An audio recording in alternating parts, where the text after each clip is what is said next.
Get your free copy of the complete tutorial at www.teachucomp.com/free.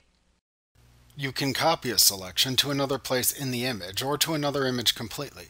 To do this, first make the selection you want to copy. Then select Edit, Copy from the menu bar. This will copy the pixel selection in the selected layer. To copy the pixels in the selection through all of the layers instead, select Edit, Copy Merged from the menu bar. You have a few options for pasting the copied pixel selection. To paste the copy into the same image, select Edit, Paste from the menu bar. That will paste a copy of the selected pixels into the image within a new layer.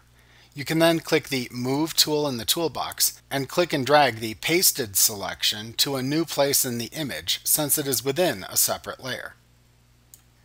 To specify the location into which you will paste the selection, you can make another separate selection in the same image or within a different image, and then select Edit, Paste into Selection to paste the copied pixels into the selection you just created.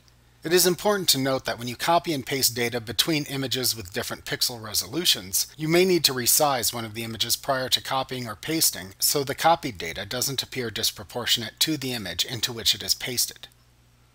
Like what you see? Pick up your free copy of the complete tutorial at www.teachucomp.com/free.